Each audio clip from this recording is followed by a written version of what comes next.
Ladies and gentlemen, it's Tuesday night. Welcome back to your favorite show on the air and pretty much anywhere you go, the Bama Standard. Before we get rolling, do us a big favor, show us some love, hit that like button, hit that subscribe button, live chat, do your thing. If you're watching the replay, I want you to show us some love in that comment section below. As always, this show does not get off the ground without the fine folks at Workspace Solutions. If your business needs a digital presence, full-fledged marketing team, SEO, copyright, or a list of other business needs, these are the guys that you need to reach out to after the show, of course. Visit them today at workspacepros.com. I'm your host, Justin Riley, but the real reason why we're here, the man who brings in all of you, the undefeated, undisputed king of comedy, star of the show, and everybody's cousin, Steve Brown. Man, I'm so happy to be here, man. All these Bama legends, man. Everybody on the panel started, but Marvin. I am so happy to be here, man. Yeah, let's do this. You already started nonsense. All right, remember that. And the backup guy that Steve Brown's referring to, 1999, all SEC linebacker. When Ric Flair said, to be the man, woo, you got to beat the man. He is that man, ladies and gentlemen, Marvin Constant. Justin, you keep adding Steve nonsense. I'm going to have him come repossess that single wide. Keep on. Hey, Justin, you forgot. Not only is he an SEC, all SEC player, he's also rated a 72 on NCAA. So yeah, put that in there too. He's a 72. You mad that you've never been on a video game? Yeah, actually, I'm on the gambling machines at the little BP gas station. We're talking about you adding a skim or two. It's stealing folks' information. Man, shut up. All right. Well, listen, we got another all-SEC player on this panel, former defensive back, a man who has worn so many hats in the NFL, XFL. Now he's doing his thing on 247 Sports and at CBS, and I think he's changing carburetors in between shows. Ladies and gentlemen, welcome back to the show, Smoke Dixon. There he is. That's my dude. Mook, what's up, baby? Smoke. What up, brother? I think they should call me Smoke too. I'm getting a little tan. Nah, Steve, I earned all this smoke. I earned all of it. I got you. You caramel. You ain't smoked yet. You got some time to up. I'm beige. No doubt. Now, just below him, we got a two-time national champion, two-time SEC champion, and a man that can do what no other running back in this world could ever do. The baddest man on the planet, Bo Scarborough. What's up? What's happening? What's happening, BJ? Black Jesus. Got to have you crazy, Steve. the Messiah. And he ran like he was floating on a cloud. There he is. He did. Yeah. Steven is like he ready to change the carburetor. Last but not least, he's a senior analyst of Touchdown Alabama magazine, a man who keeps Paul Feinbaum gainfully employed, and apparently he is short-circuiting right now. His screen's dropping everywhere, but nonetheless, he's here. Ladies and gentlemen, welcome in Stephen M. Smith. Steven. He don't even know who he is. What's up, Steve? I'm gonna throw a flag on you for that, Steven. I'm gonna throw a flag on what you got. JK. Look at him like Jerry's kids. Okay. I Steve Brown. Yes. Okay, Stephen Smith today is brought to you by none other than Boost Mobile, the strongest 1G network out there. I'm just wondering why the bib looks so big on that hat, though. You been in the flower garden or something, man? Hey, Marvin, he dropping shade. Get to my guy Ross, man. No, leave Steve and them alone, man. Get to my guy. Go ahead. Well, listen, Stephen M. Smith is usually the MC who introduces our guest. Let me give him a chance. Steve, are you there?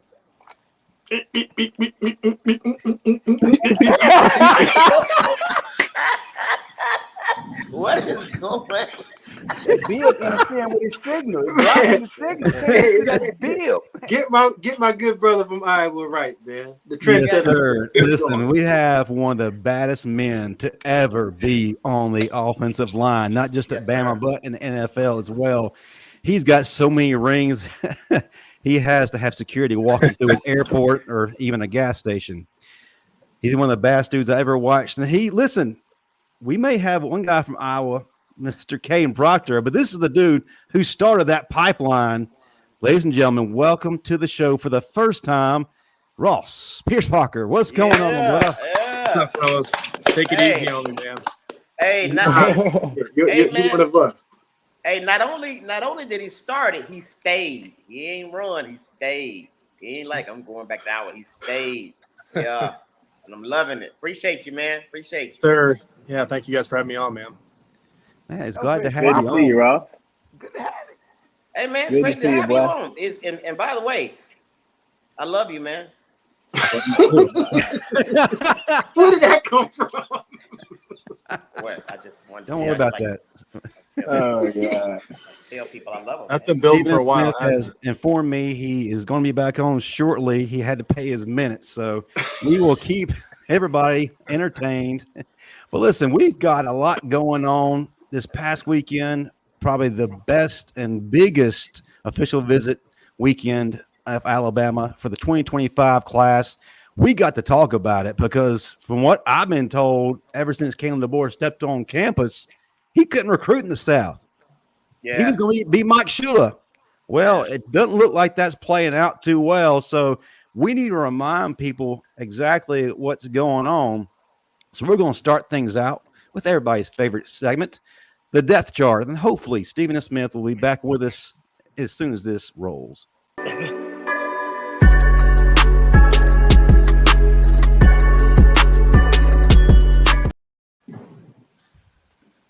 Smoke Dixon, please take the baton, and hopefully your counterpart. Well, listen, I'm gonna go ahead. So we go. It's got to be crooked a little bit, though. Smoke. So Justin, I'm gonna start it off like this. The weekend really started with Keelon Russell winning the Elite 11 MVP. Yeah. Right, and he is the one that's the driving force from the player side in terms of recruiting. And we all have been a part of good recruiting classes. When you get a quarterback that commits, he's the one that truly starts the recruiting train. Mm-hmm. He's the one that gets everybody. And so we spoke about it last week, but we didn't get in depth. To me, the biggest get for Alabama with Kalen DeBoer was Mr. Russell himself. Mm-hmm. For the simple fact that he's starting a ripple effect of good offensive linemen, and you see one right there. Mm-hmm. He has the best receiver in the country that's playing on his team with Moore. Caleb Cunningham is right there. Lockett is almost there too. So once you get the quarterback, you're going to get the offensive line right. Mm-hmm. Skilled players are going to want to come and play with them. Mm-hmm. And you're not only recruiting this class, but you're also recruiting the 26th class because you see somebody on campus that's going to be there with you. So that's why you see the Hayward's committing right off bat, because they know right now Bama got something going on. Right. We know right now Milroe's going to be out of there after this year. Now you got Ty Simpson and all those guys ready to get in and play. But after that, you have somebody else lined up behind them. Yeah. Every good program now has to have a winning quarterback. That's the recruiting push that Kalen DeBoer and Courtney Morgan have behind them right now. Hey, Smoke, let me ask you something. Does it also have a lot to do with Caleb DeBoer's system? Because I think his system is fun, it's exciting. Even though I think we're going to do run first, pass later, but it's just a really exciting system. I mean, I watched Washington play several times last year, and the offense they ran, it really looked good. So a lot of guys, especially skilled guys, they're excited. So right. You know, I think the formula is pretty much selling itself. But you said it that when they got that quarterback, it was like a big ripple effect, and it's a positive ripple effect. So I'm excited. And then when you touched on the offensive production, if I'm a skill guy, Yeah, that's where I want to go play ball at, in the South, with an open, it's an NFL system that has some college RPOs in it. Simple games for the quarterback to read in it. But quarterback, receiver, offensive line playoff in terms of offense, yeah, Kalen DeBoer's system is rock ready and loaded. Go ahead, Bo. I thought Bo had something to say. Ross, Ross, you've been a part of the train of Nick Saban yourself, you and Bo. You guys both got recruited by Coach Saban, so you know what that was like. Do you see any similarity to what Kalen DeBoer is doing right now at Alabama in terms of getting prospects in and the right type of guys, from your point of view? Yeah, absolutely. I think. I mean, like you said, the quarterback sets the standard, and then everyone falls in. Shoot, that 2026 dude too, isn't he the number one quarterback? He just visited too, so you get that ball rolling, and I want to play with those guys, wide receivers. I mean, the system. Penix was slinging that thing last year. You know what I mean? They won the Joe Moore Award, everything. So as an lineman, you want to play in that system, get the ball out of their hands quick, and it's fun to watch. With the athletes that Alabama has, I mean, I'm excited to watch this offense this year. Well, as an offensive lineman, how difficult is it for offensive linemen, particularly the center, in this type of offense, setting those protections? I mean, he's got a center coming from Washington too. That's going to help. You know what I mean? Like, he's familiar with the system. I don't know exactly, obviously, what Coach DeBoer does, but it looks like a fun offense to play in. I don't know. They're playing fast, getting the ball out quick, not holding on to the ball at quarterback. Shoot, I mean, obviously, I think as an offensive line last year, what did you guys say? The strength was run blocking, probably over pass blocking. So, I mean, if you're looking at that, it's like we got the maulers, get the ball out quick and pass pro and minimize kind of their weaknesses. Hopefully they get better at pass pro, obviously. But if we can do that, I mean, sky's the limit. Hey, Ross. But pass pro, it's set up by the run game. Everyone's a great pass blocker once you can have that effective run game and come off the ball at them. And I think that's where they're going to go with it too. And their offense is also predicated in a running back game. It opens up the running back's eyes, makes running backs multidimensional.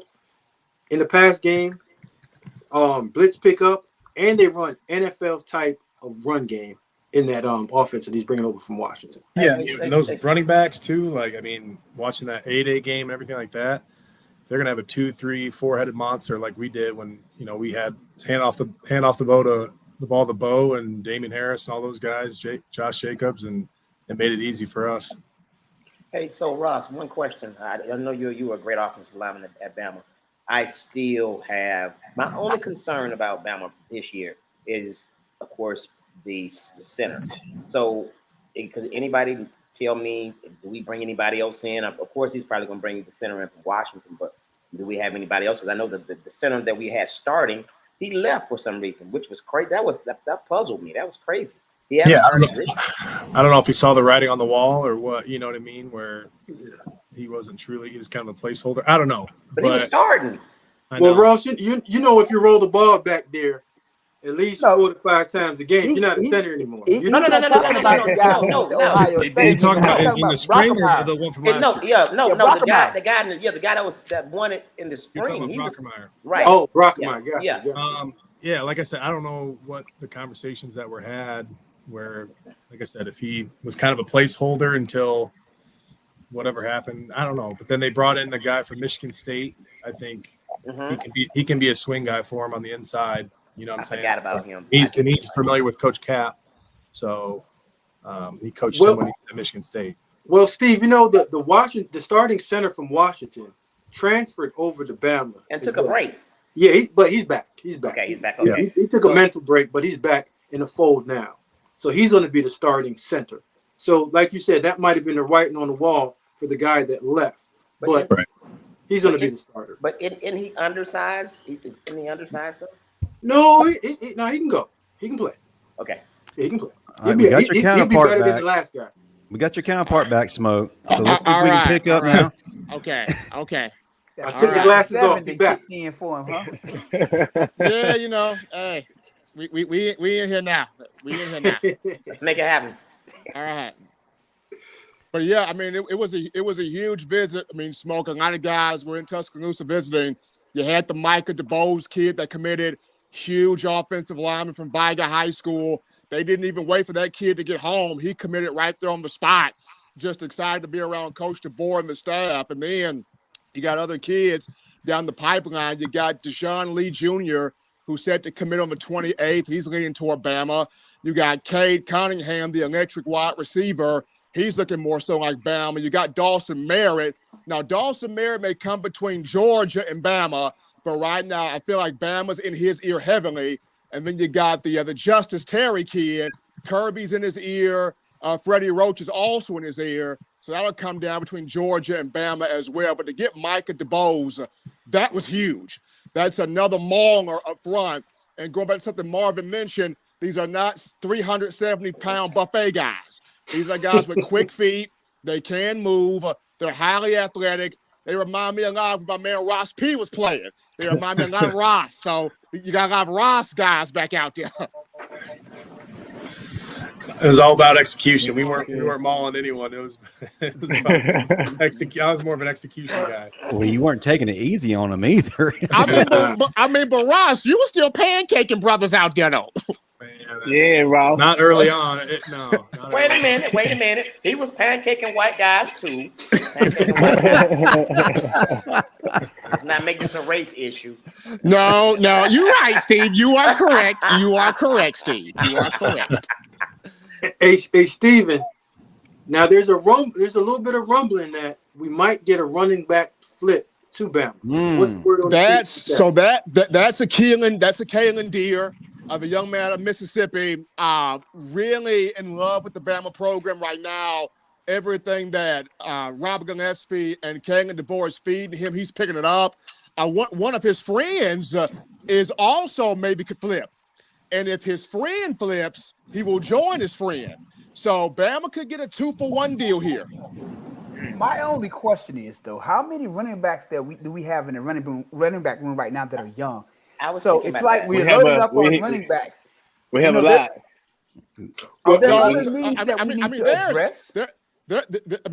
There's a lot. No. You got Daniel Hill. You got Kevin Riley. You got, of course, Richard Young. So those are the three young guys. JM and Justus have a bit more veteran leadership to them. So you got three young guys and two veterans. Well, Marvin, the way that we used to look at roster construction is just saying, hey, I only want 5 running backs in my room. Mm-hmm. You have to look at this whole thing like at the end of the season, you might only have 2 because of transfer portal, right? So you can't look at it as saying, okay, we have 5 guys in there.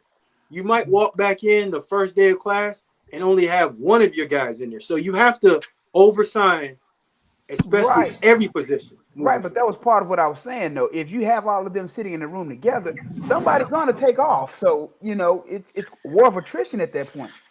I mean, now they have the mindset like I did. I committed when we had 8 running backs. And you know what? Smoke made a really good point because this transfer portal, people just getting up and going. So until that gets under control, nobody's really safe when it comes to your roster. And that's the importance of you got to stockpile these guys while you can. Yeah. As many at each position as you can, you got to stockpile because you look at the transfer portal, and then you also look at with this 12-team playoff, who's going to stay healthy? Because injuries play a role in this too. And knock on wood, God forbid, you won't nobody get hurt, but you got to look at that as well. We need to be stockpiling defensive linemen. Got that too. You got about 14 that can roll in there. Yeah. You got 14 in the rotation already, and you got guys coming to this 2025 class with this D-line. But Ross, let's talk about that. Bo just mentioned it briefly, where both you and he came into a position group where you knew what was there. There was no hiding it because pretty much everyone was drafted. So, and that it was a little bit different. You guys ran 2 competitions as opposed to the guys today. They have a little bit of a setback. They're hitting that portal. Can you talk about what you ran into, and then what kept you driving forward, even though you knew you were going to have to play the waiting game a little bit? And how could you maybe convince these kids today to do the same? Bo, you want to go? Yeah, I go. Man, it was all about, for me mentally. It was all about that I want to play with the best, and I want to compete with the best. So like I already knew with the situation that I was walking into, you know, like for an example, Coach Saban was the last coach to visit my house, and every coach that had came in there had told me that I would start. But Coach Saban came in there and said that I would have an opportunity to play. He didn't even say start. He said the opportunity to play.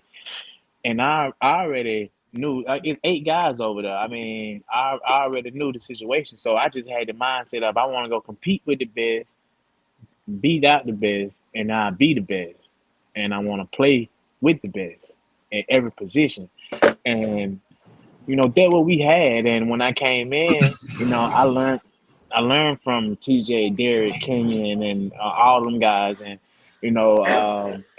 they had it was the set to where I had a year with Derek, 2 year with Derek, a year with TJ. So I already seen how they did it and took everything from them and put it into mine and did what they did at the same time with my athleticism and mental as well. So for me, it was more about competition and competing against the best and being with the best and to be the best. Gotcha. Ross, pick up on that. You had to be convinced to come from your dream school, which was Iowa, to Bama. And oh, by the way, you probably wouldn't start right away. So, yeah, take us through that. That was your dream school? Yeah, I think kind of similar to Bo. Alabama offered me after I was already committed, if that means anything. But, I think it was kind of the go big or go home mindset. Like, I didn't want to look back and have any regrets. You only get to go through it once. So just to kind of see what I was made of, like Bo said, to compete against the best on the biggest stages, play in the biggest games, look back and when you're 60 years old, be able to tell your grandkids that you played for Coach Saban, stuff like that meant a lot to me. Then I went down there and visited, and just the resources and facilities, the fan base, everything's just Alabama football. And, up here, it's not like that. So it was just a whole different ball game down there, and I couldn't pass it up. Tell the truth. You walked into that stadium, and you were like, what the hell? You fell in love. I remember we went down, and we were I think we were at like Full Moon Barbecue or something like that. It was the night before the Iron Bowl, and just everyone was wearing Alabama football. Everyone was talking about the game, and that was kind of a culture shock for me. Like you go out to restaurants here the night before a game, people, just living their lives, but down there it's like they truly live it. So that was pretty cool for me. Just to, what if you were part of that? Okay, so question. Have you been back to any Iowa games since you've been home? And how do you look at it? Like when you see them, when you see the field now, you be like, what the hell is this? Yeah. Well, they don't know any better, you know what I mean? And so this is like if they only knew. I mean, like Iowa fans, the only time they cheer is when Caitlin Clark come out, and that's pretty much it. So, yeah. But their football, it's like a social event, like tailgating, whatever. But now, fellas, Ross P is the first one to leave Iowa as an offensive lineman and start that pipeline to Alabama. I got blamed. Damn good offensive lineman. You got blamed for that. So now, and then you got one to run back to Iowa. he even made a movie, Escape Bama. So they both had somewhat similar paths, both committing to Iowa, then later on flipping to Bama. But one guy went back to Iowa, but now he's back home. Ross P, did you ever pick up the phone and say, you know what, I got to get in contact with Cade and tell him to go back home? But what the hell are you doing? No, I didn't. I talked to him. He was on his official, I think, and one of my former teammates was playing with him or hosting him. And so we talked. I just said he couldn't go wrong either way, whatever. And then I talked to him. I went down and visited him the summer going into last year. Into his freshman year, I talked to him a little bit, but I haven't talked to him since. Hey, you're on a Bama Standard, and you were telling the story. I bet you pick up that phone and be like, "You freaking traitor!" I mean, you got to think about it. It's simple though. You can play in Bryant-Denny or on the Field of Dreams. Which one would you prefer? I mean, come on. I do want to look at another aspect. We're talking about getting these big recruits, and we have some big names right now that are leaning towards Bama. There's an aspect that we haven't really touched on, and Smoke and Ross, I want y'all to kind of touch on this. It's the fact that you're not only having to convince them to come to Bama and embrace the culture, but come to Bama and expect the possibility of coaching turnover. So how do you win recruits over? You can say national championship all day, get to the NFL, all these great accolades, but how do you put that sense of comfort in these guys when they see the carousel happening right before their eyes? If they have just the slightest bit of success, they're out the door, either head coaching opportunity somewhere else, to the NFL, what have you. So Smoke and then Ross and guys, y'all can chime in after that. Tell us how do we get around that hurdle? Well, I don't believe that is a hurdle in itself at University of Alabama. At University of Alabama, that's one of the top 5 jobs that you can have in the profession of football. It's the Cowboys, Bama, Cowboys, Bama, and Bama again. For me, as simple as that. Because you're not going to get any bigger than that. That's the mecca of football, in my opinion. So if I'm Kalen DeBoer, what other job would go to other than getting $100 million for 10 years with unlimited resources and the ability to touch the best players and coach the best that I want? I'm my own GM. I run my own show, and I get whatever I want. You can't even get that if you go play for the Cowboys, because Jerry gonna tell you what to do. Yeah. And there's no other schools. You can say Georgia, but Kirby already got that role, and he ain't going nowhere. So to me, there's no other step for Caleb DeBoer other than winning at Bama. And if an NFL opportunity is offered up to him and he wants to go battle professionals, that's a different beast in itself, because you still don't have the ability to do what you want when you want, because you have to answer to a general manager, you have to answer to the president, and also down to the owner. I meant more so the assistant coaches, because Marvin's talked about several times. Those are the guys who normally get you in the door. And when they leave, you kind of feel a little different when they are exiting and leaving you behind. And Ross, you went through how many coordinators?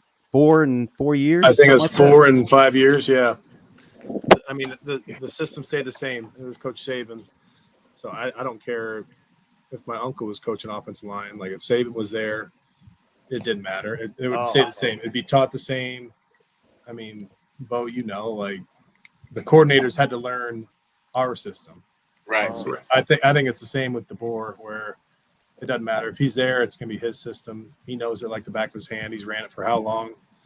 I mean, it doesn't matter. So I was always obviously comfortable with the offensive line coach, had a good relationship, but I wasn't committing to Alabama for the offensive line coach specifically. So I don't think, like Smoke said, I think Kalen's staying for the long haul. Kind of. But Ross, I want to get to the point about the offensive line coach, because you had a good one in crystal ball. So when you look at coaching the offensive lineman, not just the X's and O's, but just the physicality and being able to move, like, in your opinion, what makes the offensive line coach someone that, this guy is putting all 5 guys in position to dominate out there? I guess time will tell. I don't know. I'm excited to see. I don't know much about the new offensive line coach, to be honest. Cristobal was a great motivator. He knew how to get the best out of us. I feel like some guys are X's and O guys and some guys are motivators, and Cristobal was kind of that head coach motivating type mentality. So we were coming off that rock. I was scared to mess up. You know what I mean? So, Bo knows. You heard practices. It was crazy. So Ross don't want to say it, but I'll say it. Cristobal ain't no X's and O guy. He just yells, screams, and motivates, and Ross just want to go knock somebody's face off because he didn't want to hear that. I never said he was. I didn't say he wasn't. I'm saying his style was more motivational. You get me in trouble here. No, he was no nonsense. He got us to play hard. There you go. I know he got. I was at the practice, Ross. He got y'all playing real hard. Yeah. I always say it. College kids play to the personality of their coach. Exactly. I totally agree. I agree with that, Marvin. MMA Mario gonna get you fighting. I don't know if he's gonna get you right. He's gonna get you on the fight. Yeah, care to touch on that, Bo? You. Nah. He wanted to fight you, Bo? Huh? He wanted to beat you He up? had his own position coach. He had to fight. Yeah, man. Shoot, man. Coburn make you want to give him a 2P real quick. You know what I mean? But at the end of the day, he got your back, whether you right or wrong. And once I saw that, I was like, damn, like, you know, like he got on Billy Napier ass for like, you know, trying to coach one of his players. Boy, that was one of the craziest things I ever seen. And I was like, man, Coburn riding for like that. I'm definitely riding for him. What's up, Coach? So he's one of those guys that will like get up under your skin and make you want to hurt him, and then at the end of practice, he's like, you know, I love you, man. You be like, Yeah. what? You just Yeah. See, like when me and him got into it, I went to his office the next day, and he was like, "Oh, Bo, man, we cool, man. I've been trying to get MF to do that for years. You the first one to do it." Oh wow. Ross, you remember he kicked me out of practice before we played against Florida in the SEC championship? Hey, Steve, if you don't want to fight your coach, he ain't a good coach. You should at some point punch him in the face, because that's what he's there to motivate you, to get the best out of you. And there's times when someone's getting the best out of you, it triggers something. But that trigger is what you want. Because I can get you going whenever I want to. But Smoke, well, what if the coach always want to fight you? Well, that means I'm doing something right. No, I'm telling my coach always want to fight me. Before we transition to the next topic, Marvin, you care to weigh in on your coaches fighting you? Because my coach was Jeff Rousey. You're talking about electric, man. But the thing about Coach Rousey, he never had to say anything. He didn't have to motivate me, because he knew I was finna go execute hands down. And I seen how he handled other guys, and I knew I didn't want any parts in that. So I'm like, let me just go do what I do, and I'm gonna stay out of this man's way. And we had that type of relationship where he never had to chew me out. So me and Rousey had a great relationship. But Marvin, did he open up that playbook for you? Yeah, eventually. Yeah. So Rousey never got on you, Marvin?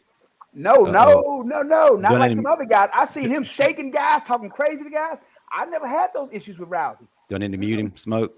Listen, Marvin. hey, Ross. Marvin's the only player that's never got chewed out by his position coach. I never said I never got chewed out. History, I never said I never got chewed out. I'm talking about. He said he didn't need to be motivated. Well, Marvin. But I tell you what, this is the Bama standard. There's a difference between somebody chewing you out about a mistake versus being motivated. Marvin, I need him to motivate Marvin, me. No. Let's hear it. Hear what? Well, that time you got motivated. We were playing Ole Miss, right? Okay. Oh.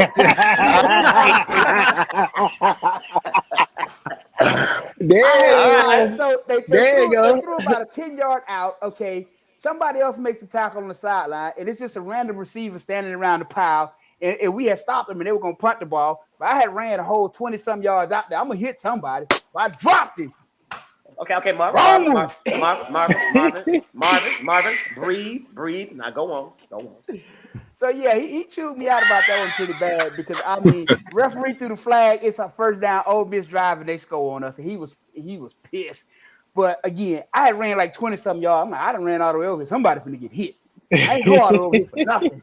Somebody gonna feel that aggression. And see, Ross, I needed him to say that because I made the tackle on that play, and we're off the field. And here comes this dude, just because him and Deuce McAllister been getting in a slug match all freaking day, he wants to come hit the receiver, cleans his clock. You just see the big flag come.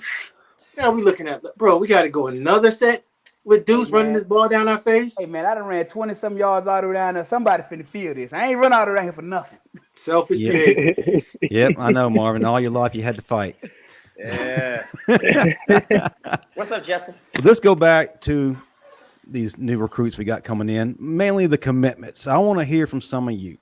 I asked before the show to pick a certain player that you like the most. Break him down. Tell us what you like about him. maybe even go so far as to say what they might need to improve upon. So I'll start out with Smoke, and now I'll go to Stephen M. Then Marvin. I think Bo had a chance to look at the running back, but let's go ahead and hear from them, and just let the folks know who we have coming in. Well, like I said, I'm gonna stick with my quarterback, Keelon Russell, just to break him down a little bit, because I don't think that the Bama fans truly understand what they're getting on their hands. So I evaluated both Jalen, Milroe, and Hurst going into their senior year. Russell's a better quarterback than both of those guys right now. And I'm not saying better player. I'm saying a better quarterback.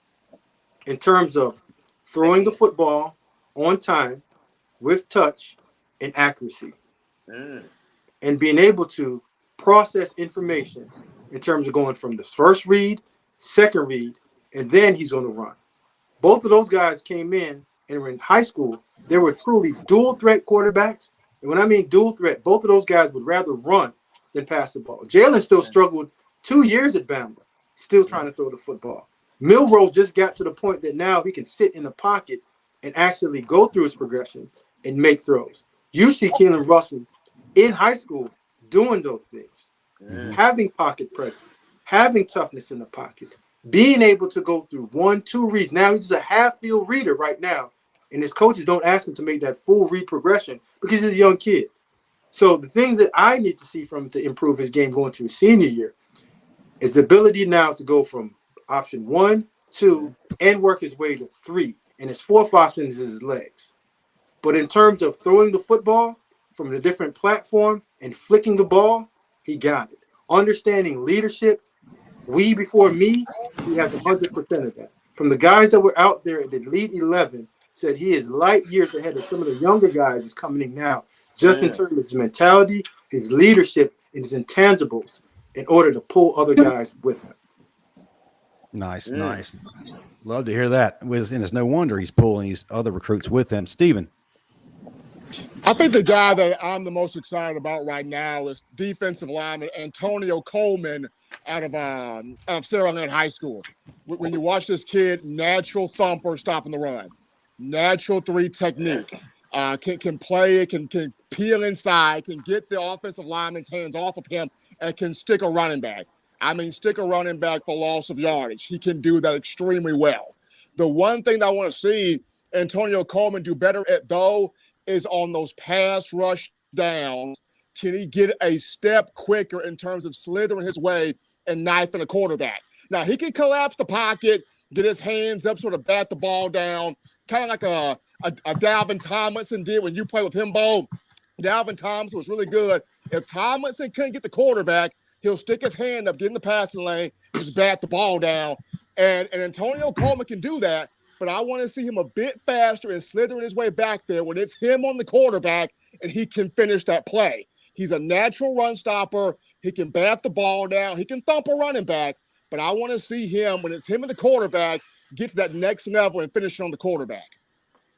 Nice. Now, Stephen, the only thing that I would say that us Bama fans and former players got to understand, they're going from a 3-4 defense now to more 4 down. So a lot of the guys that they're going to start recruiting, 1 gap penetrators and disruptors. So the lockout, 2 gapping guys with length and strength, not so much of those guys anymore. But you're dead right on that analogy. Marvin? I like this guy, Dawson Merritt. I like what I've seen on him. I like one thing in particular, his versatility, whether he can play inside or out. And then you add to that pedigree. Dad played in the NFL. Dad is an NFL coach today. What that means to me, this guy has a high football IQ, because I'm pretty sure Dad has coached him up and he knows how to read offenses with the best of them at an early age. Because I promise you, he's probably spent time on the job with Dad over the years, and he knows exactly what he's looking at and how to make adjustments based upon that. And you have a linebacker that can play inside and out. Oh my God, that is a true weapon, because whether you're in your standard defense and you move to a bare front, you can do multiple things with a kid like this. And he has great size on him, man. So I'm looking forward to seeing how he'll transition to college. But I think that brain, that football IQ is what's going to take him so far in his career. Love to hear that. Bo, the microphone is yours. A.K. Deere is one of the most talked about running backs in this class right now. I believe he's number 2 overall, and he's no longer in Ole Miss's radar. On his profile, he's not wearing any Ole Miss gear. Crystal ball Yeah, going man. to Bama, so you had a chance to take a look at him. What do you like? Man, when I watched the dude film, I had a split second. I thought it was me for a second. You know, Okay, okay, I want to hear I this. thought he is like when he get in that red zone, he gonna carry them for like 5 yards all the way to the end zone. And then I saw this guy like, man, he patient with his read and he in and out his cuts real fast and like he wait for the hole to open. As soon as it open, he shoot through it and he closes up and he head to the horses. And another thing, this guy he can catch as well. I saw him catch the ball out of the backfield. I saw him do a real route. I saw him do a flat route. I saw this guy do a post corner. Like he is elite to me. Like he's great. Like his lower body is strong. I love a strong lower body. This guy he can run you over. He can go around you. He can do all those things. I saw him do all these things on film. Like if the edge open, he gonna take it. Like if it's not, he gonna read. He gonna spin. He can spin.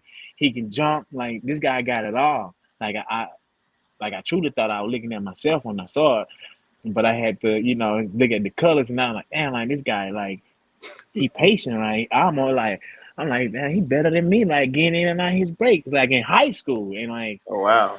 And the only thing that he need to do is run a little bit lower. If he run a little bit lower, he'll be perfect. Like, there's no such thing as perfect, but he'll be what you want, what you're looking for. Because like this guy had the drive for it, and like I told you, he'll still farm you, run you over, go around you. He can do it all. Hey, Bo, but you know what? So I like him. You said that he spin, and when you said spin, you know who came to mind? Eddie Lacy. Eddie Lacy. So he got some Eddie Lacy in him too. Yeah, man. Like this dude, like Wow. You gotta go watch his film. It's incredible. Okay, there it is. For me, it was easy to pick. We've already talked a little bit about him, Micah DeBose. One of the things that has been not so Alabama the past few years has been offensive line play. We've given up 40 plus sacks this past year. It was close to 40 the year previous. That's just not something we're accustomed to. Ross, you can definitely attest to that. And I'm sure as you're watching, you're ready to get back down the sidelines and grab a couple of these guys. But Micah is a guy that is getting us back to playing to the Bama standard. Big dude, 6'5", 315 pounds. He's put on more muscle over the offseason. I love the fact that he's just a straight mauler. We touched on that. And you hear all the time, play till the whistle blows. This is a guy who definitely embodies that. Y'all remember the blind side? Big Mike carried that defensive lineman all the way off the field and over the fence. That's what I saw from him in his film. And if he's done with his guy that's in the ground, praying that salvation is his, he's looking for somebody else to get. Just packs a powerful punch. The only thing that I think he needs to work on at times, he tends to stand up too much, but he can kind of get away with that because he's just so more physically imposing than the guys at his level right now. But once he gets to Bama, that will work out. I also like the fact, though, going back to the positive, he's a multi-sport guy. He plays basketball, too. He's very athletic, and one of the things that I've always noticed, guys who play multi-sports who come into Alabama often thrive in Tuscaloosa. So I like that about him. And, hey, all praise to Ryan Williams, who's arguably one of the best recruiters, not only one of the most electric players coming to Bama, he's responsible for bringing some of these recruits. He was the main reason we were able to get Micah DeBose. So that's what I like. That's what I like, and I'm excited for this young man. All right, so with me, and Smoke, maybe you can help me out with this one. I got you. Because of course you see talent for what it is. I'm not impressed with nobody until I see him, because now I don't have faith in this star system, the 3-star, 4-star, 5-star, because you got to look at it. I can be a 5-star depending on who I play. And a lot of people in this coming out of high school, sometimes they're in a league of a lot of scrubs, believe it or not, and they look really good. So I mean, how can we tell? I mean, of course, I'm not saying they're bust, and I'm sure that's why I'm asking for your assistance, Smoke, because you know what to look for. And honestly, we've had some busts and some scrubs. So I'm go. What's up, Mark? Before he answers, I want to add one thing to what you're saying, Steve. Before Smoke answers, one thing that a lot of people don't take into account when looking at a lot of these guys, you have guys who are going to be 2 and 3 star guys. That's because they're at home hungry. They're not being fed properly. They're not hitting the That's weights. true. So once you get them into your program and you truly get to develop them and feed them, because there's a lot of these kids who are great athletes, but they're just coming from impoverished areas. And if you're only eating one meal a day, what are you going to look like when you're playing against a guy who's coming from a wealthy family or halfway decent family and he's being fed and he can work out? So a lot of times it's resources. Okay, so Marvin, that's a great point, and I'm glad you said that. So that brings me this question to you, Smoke, or anybody who wants to answer it. What determines your star? Is it the potential or what you look like on film coming out of high school? Because from what Marvin is kind of saying, it's kind of a little bit of both. But because you could come in as a 3-star and end up being the star of the team, you know what I'm saying? And then you can come in as a 5-star and not work out so well. So what determines that? All right, I'm gonna ask my guy Ross P to go down this lane with me because we're both up north guys per se that came down to the south. That's y'all fault. We have That's y'all fault. This whole tight. Let me get my guy Ross in here because we're considered northerners, Ross. Yeah. All right. So when you look at the ranking system, Steve, I would say that I've never used the ranking system when I was a college general manager for my need. All I did was if a ranking system of 247 had 250 guys, I would just break up those 250 guys and remove the stars away when I gave them to my young interns to evaluate them. And I gave them what they needed to look for. And I gave them the blueprint, and they just brought the guys back at me. I gave them a query. I wanted guys 6'4", arm length of 33, hand size of 10, run this, play this way, and they brought those guys back to me. We broke it down like that. But when you talk about guys that come in and that need to get developed or guys that just need time on task, Ross is the guy that was one of those guys. When he came in, he redshirted, got bigger, stronger, faster, and then came back his redshirt freshman year, after his redshirt freshman year, and didn't see the sideline anymore. He was a starter. So he that developmental growth for some guys, it could be your senior year, or it could be going into your sophomore year in college. It's just different guys mature at different times. Because he might have hit his growth spurt when he was 16 years old. Marvin probably hit his when he was 15. It's different times that different high school prospects hit that. So when you start looking at those ranking systems, sometimes they're flawed because different players are peaking at different times. Gotcha. So that's why you see a lot more 3-stars get drafted than your 5-stars. Gotcha. Okay, so Smoke, go ahead. Smoke, you said you and Ross are from the north, right? Yeah. Y'all not like us. Now we built different. It worked out all right. I just wanted to get that in. It worked out perfectly, actually. I just wanted to get that in. So, just I got one question for Ross, and just please do. And I never redshirted, and I wish I did, but I didn't have to because I was decent. Right. Going through your redshirt freshman year, and Marvin can touch on this too. You had to go against some true dogs up front in terms of that defensive line.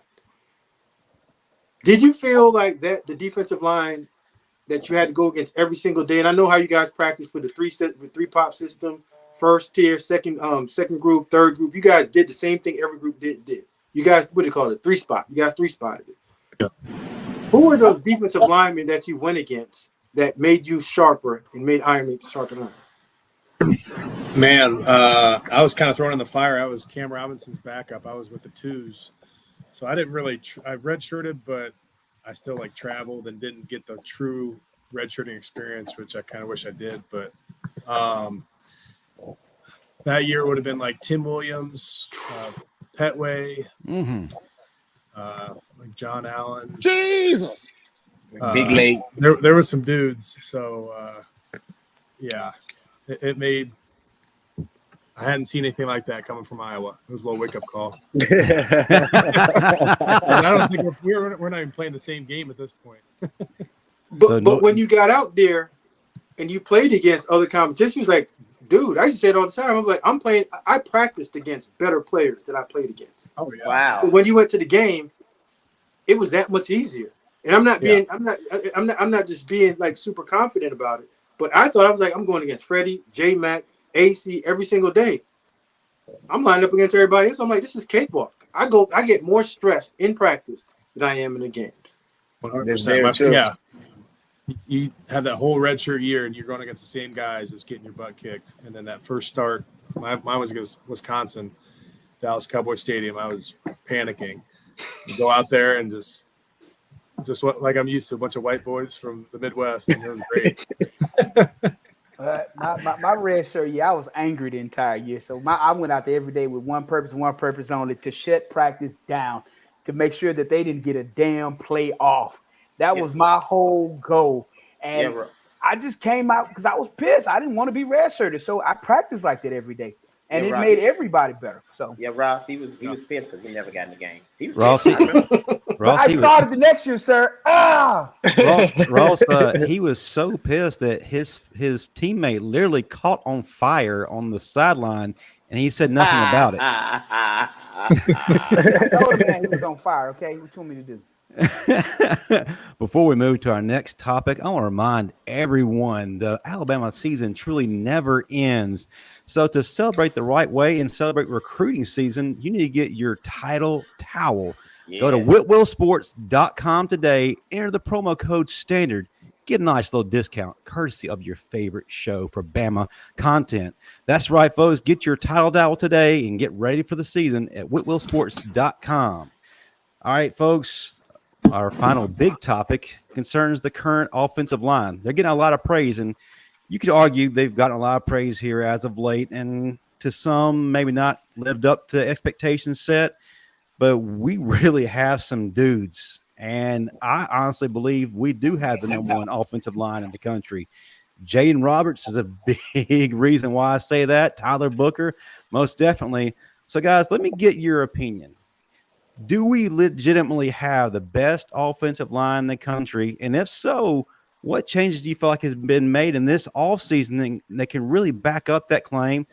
Let's start it out with Smoke. Then we'll go to Steve Brown, Marvin, Bo, and let Ross, the expert on this panel, talk about it. And Stephen Smith will round it out. Well, if you say the best offensive line, I think the conversation is going to be with LSU. LSU's offensive line, okay, and Bama's offensive line, and to me, if we just stay in the SEC, are 1 and 2, right? So you have 4 starters that coming back from throw 3 from Bama, and then you got the kid coming from Washington. So if you're returning 3 of the 5 of your offensive linemen, I think all of those guys that are returning are NFL ball players. When you talk about offensive line, it's continuity, and playing together gets you better. And I just think that fans are always quick to say that they're not a good group. Well, a good offensive lineman, they work together. And last year at times you saw them working as individuals, but as the season got along, you started seeing a more mature guys work and just step for step and lock in with each other. And Ross is going to speak on this once he gets the mic, but I do believe this is one of the better offensive lines that Bama's had in a long time. They were just young pups that didn't play together, and they got pushed out in the fire. And when you play with a quarterback that's a mobile guy, when you're playing offensive line, you don't know where he's at. And there's times that you're sitting a particular way, and you're pushing the guy right into your quarterback. And if you had a quarterback that was a pocket guy, you know exactly where he's going to be at all times. But, yes, I do believe they're one of the better ones. I just can't go out and say they're the best ones right now. Fair enough. Steve? Okay, so Justin, like the song from this R&B singer, Sunshine Anderson. I heard this before. Heard it all before. Last year, we got the best, the biggest, the best, but we were so big we couldn't move. And we had the kid from Iowa, which I know he's going to be great, but he was in this learning process. He was getting beat all over the place, but You know, True I'm freshman. sure. Yeah, true freshman. So he had to go through his learning curve. And so, like I said, that's a wait and see type thing to me. You know what I'm saying? I love how we look and the experience, especially Jaden. Jaden, I mean, to me, if I had to call it from just watching him, I think he's probably the best offensive lineman in the country, hands down. That dude is a beast. He's a beast, and he's that he can lift 2 cars. That dude is a beast. So I'm just excited about him, and I'm just ready to see him, but I'm not sold yet. I got to see him. Fair. Marvin? I'm hoping that they're a lot leaner and lighter on their feet this season. Taking into account, we have a new center who's going to be setting those protections, and we also have a new system. So with all 3 of those needing to come together, ask me this question October the 1st, and then I'll answer you. Okay. Bo? I'm gonna go with what Smoke said. Like, they ain't did nothing yet. He ain't seen them yet. So you know how I am. You know, to call someone the best, I gotta see it first. You know, like I can't say we the best and we ain't done anything yet. You know, like I don't know what to say on that. You know how I am when it comes to the best and about the players, and you know, I just can't say they're the best right now because I haven't seen them play. I haven't seen them do anything. I haven't seen them go against. They haven't seen them play a 12 season game, then go into a 12 playoff run. I haven't seen that yet. Like, can these guys be in a 15-round boxing match?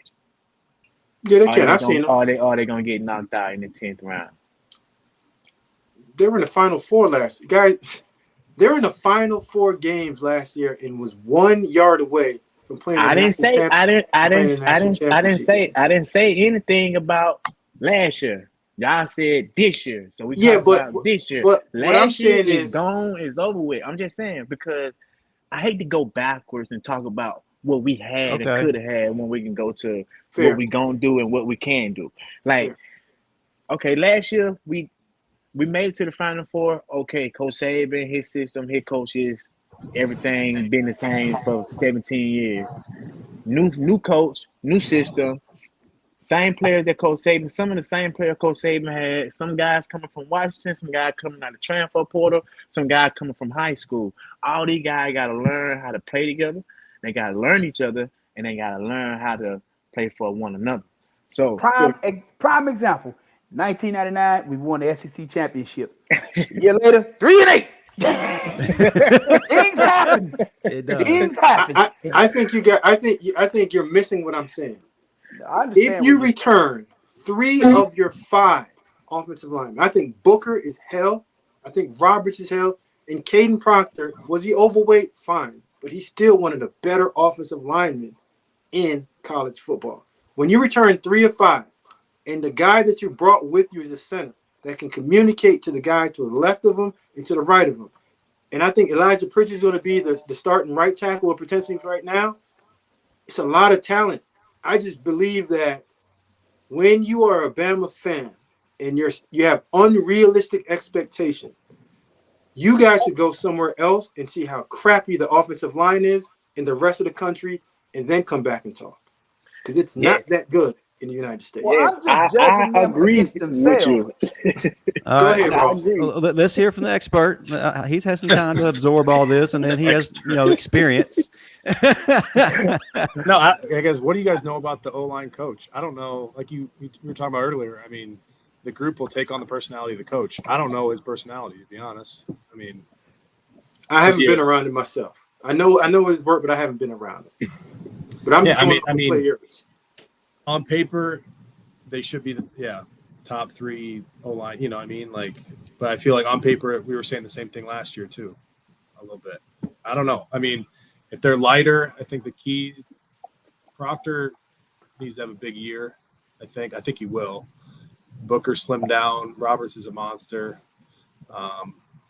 If we can shore up the right tackle spot, it should be one of the best ones in the country for sure. Be up for the Joe Moore Award. I mean, I feel like also as an O-lineman, I got to stand up for him with the sack numbers that we talked about earlier. I mean, that falls on them solely, but you go back and watch the film, there's a lot of different little things that could have happened. Communication that us normal fans watching now don't know. And running backs, tight ends, whatever, like miscommunication from the quarterback. It falls on a lot, and that solely usually always falls on the O-line, of course. So as a former O-lineman, been there, done that. Yeah, that's tough. But no, they'll be – I mean, like I said, I think they should be the leaders of the team for sure. And I think Proctor's going to have a big year, my guy from Iowa. There you go. Stephen Smith, you're the lead analyst, the guy that keeps Paul Feinbaum employed. Show us why. Sometimes he listens, sometimes he don't listen. But the O-line coach, Chris Cap, is a real deal guy. I mean, Chris Cap, you talk about what he did in North Carolina with those offensive linemen, those running backs, where he put like 3 or 4 backs in the NFL. You know, he had about 3 or 4 guys that go for 1,000 yards running. So that was huge there for Chris Cap. You got him. What he did at North Carolina, what he did at Michigan State, you know, what he was able to do, you know, at Baylor, at Colorado. So he's had a lot of success. He's having success right now on the recruiting trail. But the one thing about him is he's not he's an X's and O's guy, but he's got a lot of fire in him too. Like he's out there barking at them guys also. So it's fun to watch Chris Cap work with those guys. You got 3 of your 5, you know, starting offensive lineman back. Guys have dropped weight. You know, Ross mentioned Booker has slimmed down. Caden Proctor slimmed down a little bit. So you've got these guys who are a bit lighter now on their feet. Brausford's what, 285, 290? So he's not that big at all, but he can get out there and move. Now, am I saying that this is going to be the best offensive line today? I'm not going to say that yet, because right now the best offensive line to me is to that 2012 Bama offensive line with Chance Warmack and Barrett Jones and Fluker and them cats right there. But this group has a chance to be extremely good. Why? Because the system of King and DeBoer is going to fit them, is going to suit them, and they're going to be much quicker getting out there, counter blocks, springing running backs up and down the field, but most importantly, setting up that time for Jalen Milroe. Absolutely. Before we get to our last segment, which is kind of fun for you guys who are players, I want to get to a few questions and a few super chats. First one, Angel Garcia, question for Bo. Can you explain to the fans just how good Josh Jacobs really was? Not the number 25 Josh Jacobs that was injured, number 8 Josh Jacobs with the armbands around the calf muscles, and it was a first-round pick. Yeah, Josh is he was different. You know, he's from Tulsa, Oklahoma. Man, he just got a different mindset. He was, you know, short. I think he had that little man syndrome, you know, and they got him going or whatever. But he was an elite player at Alabama, and you know, he also, you know, did motivation when you came to the sideline. You know, he tell you what he sees, and you know, help you out. You know what I'm saying, when you came to the sideline. But you know, Josh was an elite player, and especially when he wore that 8. You know, everybody saw that. Mm-hmm. Yeah, he made it out of Tulsa. I've been watching the first 48. Justin, if I would say, if I could make this comment, and Bo, no disrespect to any running back that played in the Saban era, Josh Jacobs is the most complete running back in the Nick Saban era in terms of being a 3-down explosive runner. I'm not saying he's the best. I'm just saying the most complete. Between him and Alvin Kamara. What he did to that Oklahoma DB, oh my God. Yeah. Could run it, can catch it out the backfield like a receiver, and pass pro, get you 30 yards, get you explosive runs, win enough speed to score. He's a little bulldog. Yeah. And the fact that Burton Burns found him in a basketball gym late in the 2016 recruiting process. All right, Jay Sports Card, which commitment do you guys think will announce next?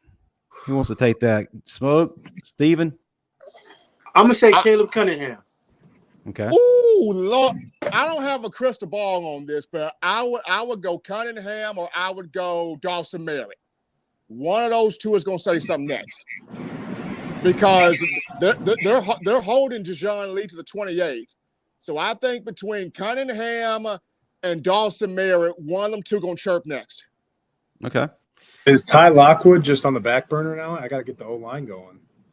Ty Lockwood's in there too now, right? One of them three going to chirp next. One of them three. If I could pull a straw, and I'm not gambling on this right now, but if I don't come at me, Marvin. If I could pull a straw, Lockwood could have an inch on the other two, but it's so close right now. Okay. All right. I agree. Don Parker, $5. Thank you, brother. Thanks to the Final Boss and the Standard. Question for Ross. Has Nick Saban's story about the time he went off that you'll never forget? He went off. Yeah, like cuss you out, have one of those Chewed your famous butt. chewings. I mean, when I flipped the center my senior year, and I was having some Seth McLaughlin snaps. Rolling the ball back to I the had quarterback. a few of those. I had a few growing pains. Thankfully, it was just in practice, but there was a few of those. Saban didn't like that very much. Stop in practice, and I didn't hear from him a lot though. Thankfully, unless you were doing that, but Understandably so. no, I think also it was like what 3rd and 1, 4th and 1, or something like that at LSU. It was the game in 2016 when I think we won like 9-6, and I jumped off sides. I flinched a little bit, 5-yard penalty. He wasn't too happy about that one. We get it. Marcus Cantrell, $5. Keelan keeps his eyes downfield. He has won 2 state championships at Duncanville, Texas. He is the real deal. And Steve isn't here to answer this question. Matthew Cherry wants to know how Steve is able to hook up headphones to his Boost Mobile flip phone. Some mystery solved, Matthew. All right, so this move to the lighter side of things. We've started a brand new segment called the Crimson Locker Room, where to tell some stories. Entertaining stories from Bama. Can be funny, it can be serious, but nonetheless, the fans love to hear them. So let's go ahead and bring some out. We'll start with Marvin, then go to Smoke, and also if you got one that comes to mind while they're talking, feel free to bring that up. Why you always got to start me? But fine, we'll do this today. All right, I'll give you a good one. This is one I'm not too proud of, though. Them the best ones, Marvin. So me and Marvin Brown were roommates at Alabama my first 2 years there. He did something to piss me off one day, and I was I'm gonna get him. So he never locked his locker in the complex because he was always late. He would always show up like right before practice. So I got a trick for his ass. So we had those old padlocks. I went to the training room and got 3 rolls of tape, and I taped the crap out of his locker. And when you do that, you literally have to cut the tape off to get the lock, to get the unlock and go out. But before I taped his locker, I went and bought a bottle of Tabasco sauce, and I dumped that whole bottle inside of his helmet. Oh my God. So he didn't even have time to know what was going on. So by the time he was running on the field, he puts that helmet on. He started sweating. Oh my God, that Tabasco is running in his eyes. Oh man. My God. That was wrong. I shouldn't have done that. And now he knows who did it. So Hey, hold up. Hey, Marvin, was that your sophomore year, my freshman year when you did that? yes. So the way that our locker room was set up, it went numerically. So it went 1, 2, 3. So I was 4. Boogie was number 6. And I remember coming in there and seeing the locker like taped up, and I started laughing. I was like, he ain't gonna make it today. And Coach Williams cussed him out so bad because he couldn't get that tape off. And then you got Tabasco sauce running in your eyes. That one was an evil one. That was bad. You went too hard with the Tabasco sauce. Golly, That's bad, dude. So mine is not as funny as Marvin, but I got a lot of guys out of trouble. So at Bama at one point, a lot of guys weren't going to class. In my senior year, guys would run or do crazy or do stupid stuff. I think you guys had, 4th quarter that you guys had to do with Saban when you guys were late. Well, TJ, we had to roll gassers. So my senior year, John Devers would give the academic report to the coordinator on the side of the ball. And at that time, God bless him, Carl Torbush was our coordinator. And I used to be the first one on the bus because that time I was the captain, went on the bus, sat in my spot. So I happened just to be walking by one day and I saw the daggone report because DeBoer's would just take it, put it on the seat and walk away. I saw my name on that list one time, Justin. I grabbed it, shoved it in my bag, proceeded to sit down, had a game of my life. From the first game on to the last game, Coach Torbush never saw the academic report for who's absent. Every single Sunday he'll come in there when we had our meeting. He's like, "Oh my God, you guys are doing an awesome job. We had 100% offensive class." You're not. I took it every single week and stuffed it in my bag. That's my locker room story. Sorry, Coach Torbush, he passed away this year. Wonderful D coordinator, wonderful man. But I had to get him. I wasn't gonna have my guys running, man. Yes. I had to get him out. All the guys from that 2002 year, your academic report was on me. I took care of that for y'all. So Smoke, you was Robin Hood for him. Man, I was good hood for him. Yes, Alabama word legends are made, just not in the classroom. Ross, we got degrees, not education. That's true. Ross, I know you went through a lot. You saw a lot. Do you have anything that you can add to this segment before Bo gives his? Oh, man, probably not that a lot are appropriate. There was one when we were in the police escort in the buses going to LSU. We were rolling into the stadium. Bo, I don't know if you remember this, but Coach Saban, like in all the starters on offense, defense, would sit in bus one. Saban would sit in the front. And some fan, at LSU, they're throwing stuff at the bus, rocking the bus back and forth, whatever. Some dude jumps out in front of the bus as we're moving and starts banging on the front of the window, yelling, Saban, whatever, cussing at him.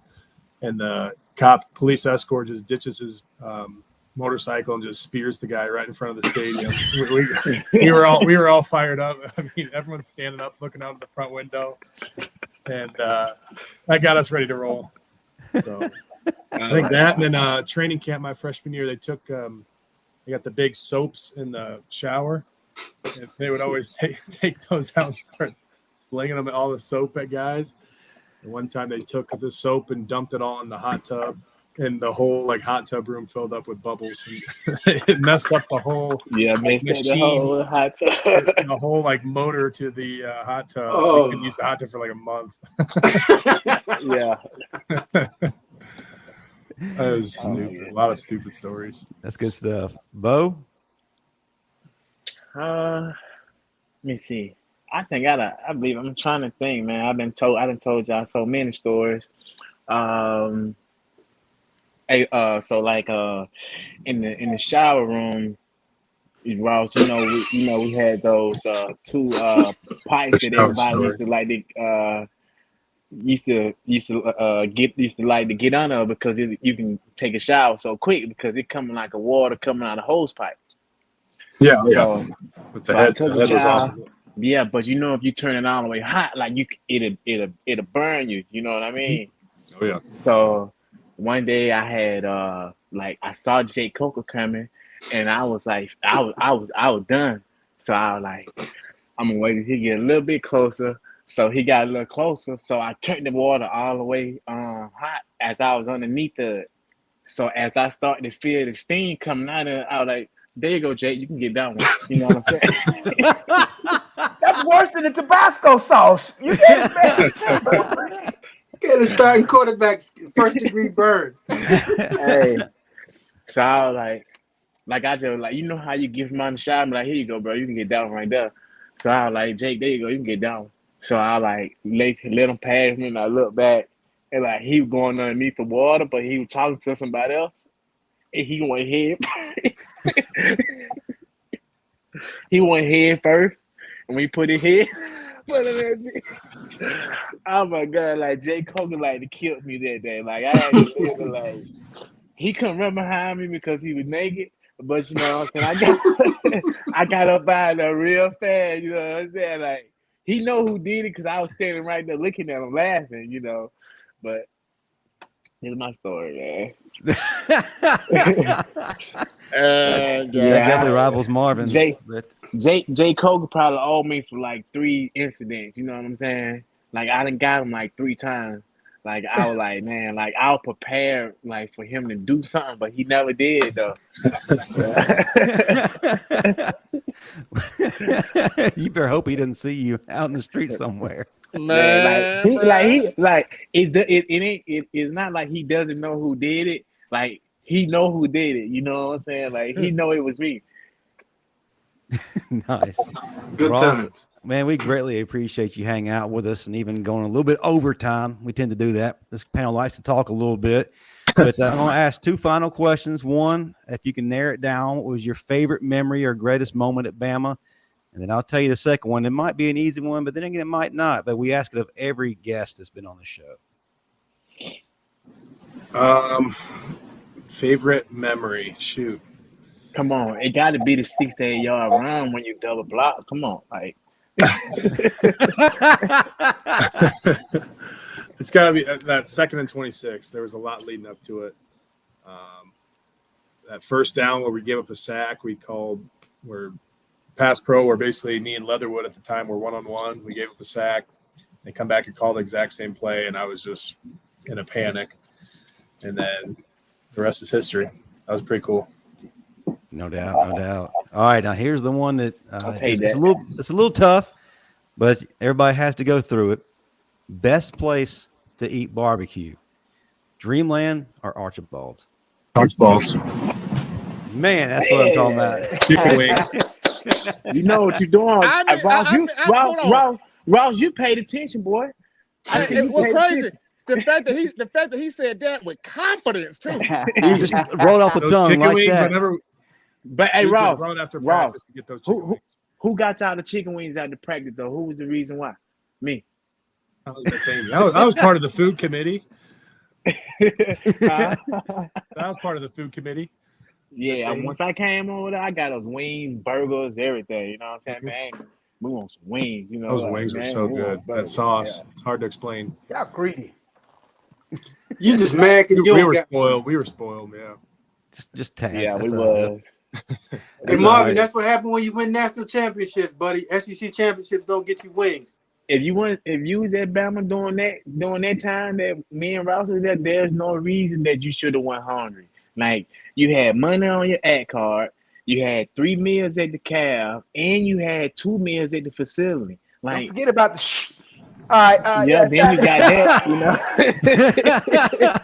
I don't know if the statute Hey. of limitations is passed, Bo, but go ahead. Smoke. We had so much food. I used to bring food home for 8 of my homeboys. And how many of your homegirls? None. Hey, the guys eat, man. Bo had an outreach Stuck ministry. with that one. Well, folks, this is definitely the best channel as far as Bama content there is. A couple of news and notes. It doesn't end here. Let me start by saying next week we got a very special guest. I want y'all to make sure and tune in. Former Alabama head coach Bill Curry will be our guest. Oh, So you definitely want to tune into that. He's going to talk to us about his time at Bama, but also kind of connect it with what maybe Coach DeBoer's going through.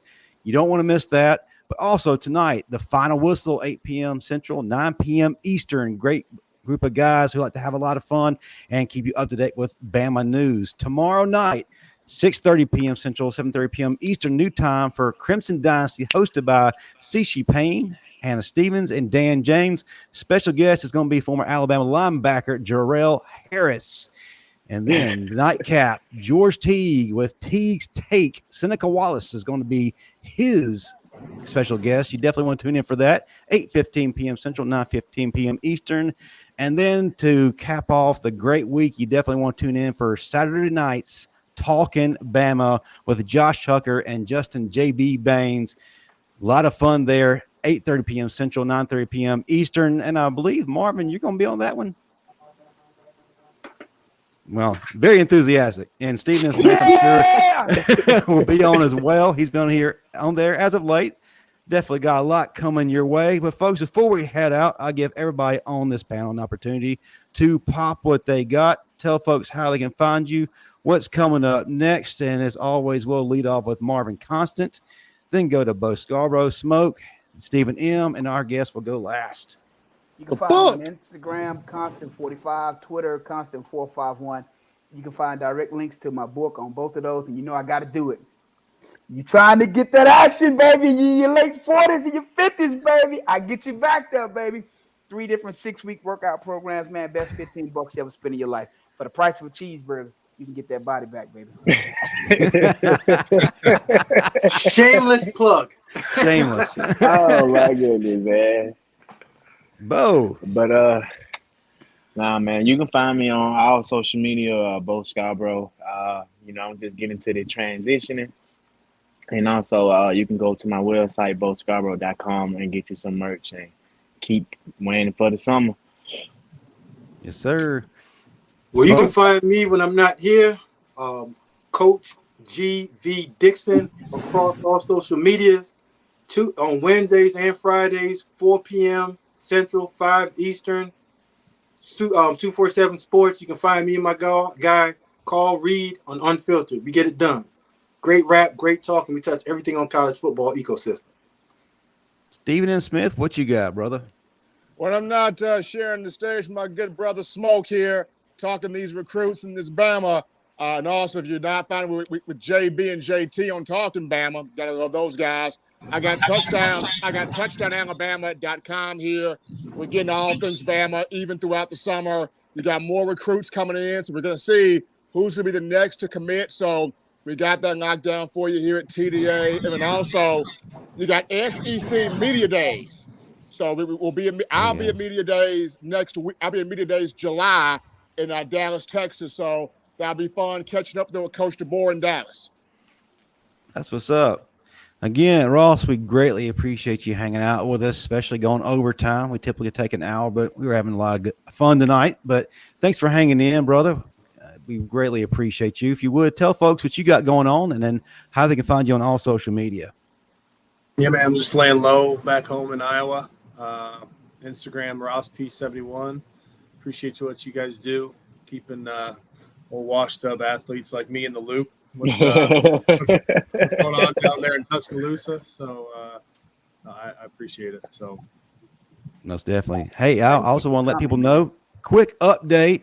I have heard from Micah DeBose, the guy I was speaking about earlier, and also London Simmons, 2 of our highly recruited folks here in this 2025 class. They're going to be on our show in the very near future, so y'all stay tuned for that. We appreciate everybody who was a part of this show tonight, all the folks in the live chat, the folks who greatly donated the super chats. We can't do without fine folks like you. Stay tuned for more. Until next week, I want to remind everybody the best 2 words there is in the universe: Roll Tide. Roll Tide. Rolling.